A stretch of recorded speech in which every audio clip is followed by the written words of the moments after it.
What Republicans want to do, and we've been very clear, you've heard me talk about this all last week, is they are moving forward with political stunt. As Zeke was just asking me, what we're seeing in Delaware today is a political stunt that is being done by Governor DeSantis. Let's remember, these folks are fleeing communism. When you think about Venezuela, what's going on in Venezuela, when you think about what's going on in Nicaragua, when you think about what's going on in Cuba, they are fleeing political persecution only to be used as a political pawn by the Florida governor. And that is something that the people in Florida should be asking the governor, why is he doing this?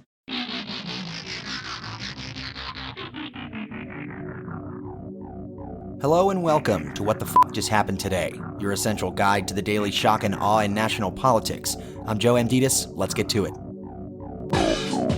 It's Tuesday, September 20th, 2022. Welcome to day 609. A Texas sheriff opened a criminal investigation into the decision by Florida Governor Ron DeSantis to fly 48 Venezuelan migrants to Martha's Vineyard. Bexar County Sheriff Javier Salazar said the migrants appeared to have been, quote, lured under false pretenses, end quote, into staying at a hotel before they were flown to Florida and later to Martha's Vineyard, where they were left to, quote, fend for themselves, end quote. DeSantis, meanwhile, defended his decision, saying that the outrage over the flights was misplaced because everyone had signed consent forms. At the same time, the United States has arrested more than 2 million undocumented immigrants along the southwestern U.S. border in the last 11 months. It's the first time that immigration arrests have topped 2 million, exceeding last year's record of more than 1.7 million.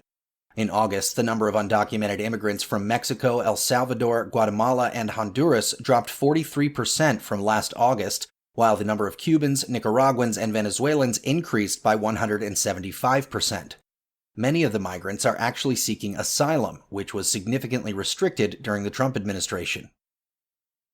Moving on, the Justice Department charged 47 defendants with stealing a total of $240 million from a federal program that provided food for needy children during the pandemic, the largest COVID-19 related fraud to date. U.S. Attorney Andrew Luger said in a statement, quote, "This was a brazen scheme of staggering proportions," end quote. Federal prosecutors said a network of individuals and organizations tied to Feeding Our Future, a Minnesota-based nonprofit, exploited a program designed to provide meals to underserved children. Instead, the statement continues, the defendants prioritized their own greed by purchasing, quote, luxury cars, houses, jewelry, and coastal resort property abroad, end quote. More than 125 million fake meals are at issue. Meanwhile, newly obtained surveillance footage shows Trump allies and contractors working on his behalf copying sensitive software and data from voting equipment in a Georgia County elections office on January 7, 2021. The group of forensics experts from Sullivan Strickler spent 8 hours inside the Coffee County elections office examining electronic poll pads, which contain sensitive voter data and are used to check in voters at polling locations. The company Sullivan Strickler was hired by Sidney Powell, a conspiracy theorist and Trump's former lawyer. Among those seen in the footage is former Georgia Republican Party official Kathy Latham, who is under investigation for posing as a fake elector in 2020. During sworn testimony given last month, Latham said she briefly stopped by the office in Coffee County, but stayed in the foyer and spoke with an official about an unrelated matter at the front desk. The video footage, however, shows that Latham visited the elections office twice that day and stayed for more than 4 hours in total. She also took a selfie with one of the forensics experts before leaving at 6:19 p.m. In related news, Trump's lawyers acknowledged that the criminal investigation into his handling of sensitive government documents could lead to an indictment. In a letter sent to Judge Raymond Dearie, the newly appointed special master, Trump's lawyers objected to Dearie's request to disclose specific information regarding declassification to the court and to the government. Trump's attorneys argued that forcing Trump to specify which documents he purportedly declassified would, quote, fully and specifically disclose a defense to the merits of any subsequent indictment, end quote, and leave Trump at a legal disadvantage. Trump's attorneys instead argued that the DOJ hasn't proven that the documents with classification markings are indeed classified. Dearie has until November 30th to complete his work, but has reportedly set a timetable for the 11,000 documents seized at Mar-a-Lago to be inspected and labeled by October 7th.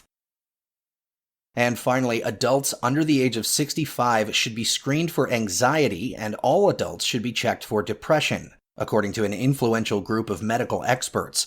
The draft guidance marks the first time that the U.S. Preventative Services Task Force has recommended anxiety screening in primary care for adults without symptoms. The task force previously issued similar guidance for children and adolescents. Anxiety disorders affect about 40% of U.S. women and more than 1 in 4 men. This summer, more than 30% of U.S. adults reported symptoms of anxiety or depression.